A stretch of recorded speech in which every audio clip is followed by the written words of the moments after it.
ফুলে গেছে। হেসুন তো আপনারা কইছেন সব ওষুধ দেয়, সব চিকিৎসা দেয়, থেরাপি দেয়, অন্ত কিছু দিলেন না। এরা ডেট দিছে 3 মাস পরে, ওর তো 3 মাস পর্যন্ত বাঁচাই রাখাও কঠিন হয়ে যাবে এই অবস্থায়। ফেসবুকে 10 টাকায় চিকিৎসার খবর ভাইরাল হওয়ার পর রাজধানীর হোমিওপ্যাথিক, ইউনানি ও আয়ুর্বেদিক মেডিকেল কলেজ হাসপাতালে প্রতিদিনই বাড়ছে রোগীর চাপ। দেশের বিভিন্ন জেলা ও উপজেলা থেকে স্বল্প খরচে চিকিৎসার আশায় ছুটে আসছেন সাধারণ মানুষ। তবে রোগীর তুলনায় চিকিৎসক ও জনবলের সংকট থাকায় কাঙ্ক্ষিত সেবা না পাওয়ার অভিযোগও করছেন অনেকে। তো আমি অসুস্থ হলাম, এখন 4 মাস পরে যদি আমাকে আকুপাঞ্চার করা হয় তো চিকিৎসা নিয়ে লাভ নাই। ওষুধের কথা বললো যে আপনি যা খাচ্ছেন ওষুধ ওইটাই খাবেন, আমাকে এখান থেকে ওষুধও দেওয়া হয় নাই। অবসরপ্রাপ্ত এক শিক্ষক জানান, স্ত্রীর চিকিৎসায় ইতোমধ্যে প্রায় 7 লাখ টাকা ব্যয় করেছেন। শেষ ভরসা হিসেবে 10 টাকার টিকিট কেটে চিকিৎসা নিতে এলেও চিকিৎসক তাকে 3 মাস পর আবারও আসতে বলেন। এতে হতাশা প্রকাশ করে তিনি বলেন, স্ত্রীর অবস্থা এতটাই গুরুতর যে 3 মাস অপেক্ষা করা সম্ভব কিনা সেটিই অনিশ্চিত। এরা ডেট দিছে 3 মাস পরে, ওর তো 3 মাস পর্যন্ত বাঁচাই রাখাও কঠিন হয়ে যাবে এই অবস্থায়। সরকার যে উদ্যোগ নিচ্ছে আমরা এটাকে অত্যন্ত এজন্য প্রশংসা জানাই। এটা হাজার হাজার লক্ষ লক্ষ মানুষ উপকৃত হবে, হোক, কিন্তু ওদের সেবার মানটা ডাক্তাররা নিবেদিত, কিন্তু স্টাফরা সেইভাবে রুগীদেরকে দেখে না, রুগীদের সাথে ভালো বিহেভ করে না। দীর্ঘ দাম্পত্য জীবনের ভালোবাসার গল্প উঠে আসে এই দম্পতির কথায়। অসুস্থ স্ত্রীকে নিয়ে সাংবাদিকের প্রশ্নের জবাবে আবেগ আপ্লুত হয়ে তিনি বলেন, স্ত্রীকে সুস্থ করতে নিজের সর্বোচ্চ চেষ্টা করেছেন। অন্যদিকে স্ত্রী জানান, 2 বছর ধরে অসুস্থতায় ভুগছেন। অনেক আশা নিয়ে এলেও চিকিৎসা ও প্রয়োজনীয় ওষুধ না পেয়ে হতাশ হয়েছেন। তবে সরকারি এই উদ্যোগকে স্বাগত জানিয়ে সেবার মান ও সক্ষমতা বাড়ানোর দাবি জানান তিনি। ডাক্তার নিবেদিত, ডাক্তারদের আচরণ আমাদের ভালো লাগছে। তবে এখানে সরকার যে উদ্যোগ নিছে সরকারকে স্বাগতম। তবে এখানে সেবার মান বাড়াতে হবে।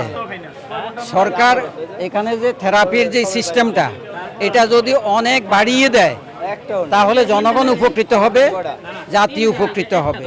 আরেক রোগী জানান, 800 টাকা ভাড়া খরচ করে চিকিৎসা নিতে এসে কাঙ্ক্ষিত সেবা কিংবা ওষুধ কোনোটিই পাননি।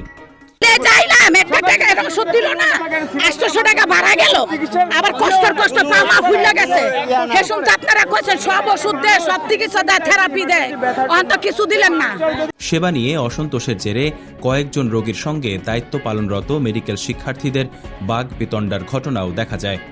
দায়িত্ব পালনরত এক নারী মেডিকেল শিক্ষার্থী বলেন, রোগীর অতিরিক্ত চাপ সামলাতে ক্লাস ফেলে সেবা দেওয়ার চেষ্টা করছেন তারা। তবে জনবল ও অবকাঠামোগত সীমাবদ্ধতার কারণে সবাইকে কাঙ্ক্ষিত সেবা দেয়া সম্ভব হচ্ছে না।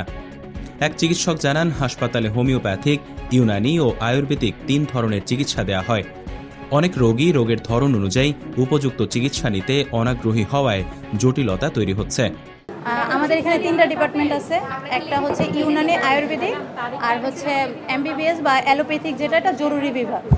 ইদানিং যে সমস্যাগুলো হচ্ছে, মানে যারা হচ্ছে বাইরে থেকে সেবা নিতে আসতেছে, তো অনেকেই হচ্ছে এখানেও আসতেছে, কিন্তু আসার পরে ওনারা জানতেছে কি যে ওনারা এসে বলতেছে যে আমি হচ্ছে অ্যালোপ্যাথিক ট্রিটমেন্ট নিতে আসি না, আসছি হচ্ছে আয়ুর্বেদিক ট্রিটমেন্ট নিতে। তো ভাইরাল হয়েছে শুধু এটা জেনেই যে এটা হচ্ছে ইউনানি আয়ুর্বেদিক মেডিকেল কলেজ, এখানে শুধু থেরাপি দেওয়া হয়। তো ওনারা এসে অনেকে ভুল বোঝে রাগারাগি করতেছে। তো কিছুক্ষণ আগে একটা পেশেন্ট আসছে, উনি হচ্ছে সিভিয়ার পেইন নিয়ে আসছে, তো এসে বলতেছে আমি আকুপাংচার নিব, আমাকে কেন এমবিবিএস টিচার এখানে দেওয়া হয়েছে। তো এই জিনিসগুলো একটু হাইলাইট করলেও ভালো হয় যে এখানে আসলে 3টা ডিপার্টমেন্টই আছে, আপনি অ্যাকচুয়ালি কোন ডিপার্টমেন্টে দেখাইতে চান সেটা হচ্ছে মেন বিষয়। অন্যদিকে হাসপাতালের চিকিৎসক ডাক্তার মহিউদ্দিন বলেন, সীমিত জনবল ও নানা সংকটের মধ্যেও সেবা অব্যাহত রয়েছে। নিম্ন আয়ের মানুষের জন্য এই উদ্যোগ গুরুত্বপূর্ণ হলেও রোগীর চাপ সামাল দিতে সক্ষমতা বাড়ানো প্রয়োজন।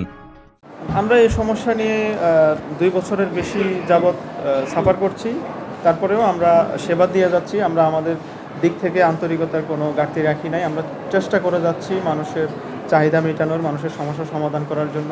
আমরা সরকারের কাছে বিভিন্নভাবে আবেদন জানিয়েছি এই সমস্যাগুলো সমাধান করার জন্য। আমাদের কর্তৃপক্ষ, স্বাস্থ্য শিক্ষা অধিদপ্তর, ডিজি মহোদয়ও বিষয়গুলো অবগত আছেন, স্বাস্থ্যমন্ত্রী মহোদয় অবগত আছেন।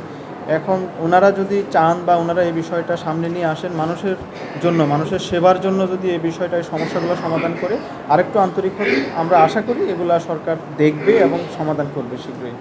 ফেসবুকে ভাইরাল হওয়ার পর দেশের বিভিন্ন প্রান্ত থেকে প্রতিদিন শত শত রোগী 10 টাকার টিকিটে চিকিৎসা নিতে রাজধানীর এই হাসপাতালে আসছেন।